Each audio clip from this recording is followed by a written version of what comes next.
Indigo मामले में DGCA की जांच रिपोर्ट सामने आई है।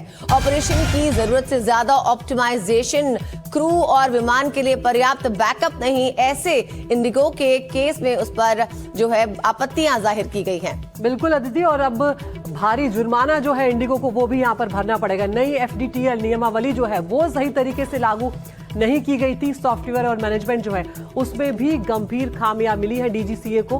क्रू पर ज्यादा दबाव डाला गया, ये भी सामने आया है। ड्यूटी घंटों को अधिकतम करने की कोशिश इंडिगो प्रशासन जो है, उनका जो मैनेजमेंट है उनकी तरफ से की जा रही थी। डेड हेडिंग, टेल स्वैप और लंबी ड्यूटी आराम और रिकवरी का समय बहुत कम दिया गया। पल्लव मिश्रा हमारे सहयोगी हमारे साथ फोन लाइन पर जुड़ गए हैं।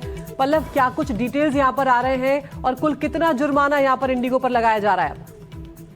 देखिए, आपको याद होगा कि पिछले महीने 3 से 5 दिसंबर को इंडिगो की जो विमानें थी उसमें भारी संख्या में ऑपरेशन में दिक्कतों का सामना करना पड़ा था। करीब 2500 विमानें जो है वो कैंसिल की गई थी और कम से कम 2000 के करीब जो उड़ानें थी वो उनको लेट हुई थी। इसके बाद एक कमेटी का गठन जो है मंत्रालय ने किया, जिसमें 4 मेंबर्स थे। उनकी रिपोर्ट पिछले हफ्ते सामने आई थी, जिसके आधार पर अब डीजीसीए ने जो है कड़ी इंडिगो पे कार्रवाई की है और कार्रवाई करने के साथ ही उसने अन्य एयरलाइंस को भी निर्देश दिया है कि जो भी नियमों का पालन नहीं करेगा, जो अनिवार्यता है उसको नहीं मानेगा, उस पर ऐसी ही कार्रवाई की जाएगी। और जो कार्रवाई की है उसमें सबसे अहम चीज है करीब 22.20 करोड़ रुपए का जुर्माना लगाया है। साथ ही 50 करोड़ की बैंक गारंटी जो है वो देनी होगी एयरलाइंस को, और ये बताना होगा कि जो नियम बनाए गए हैं उसको 15 महीने तक जो है लगातार फॉलो करना पड़ेगा, उसको मानना पड़ेगा, तभी उसे कुछ राहत मिलेगी। साथ ही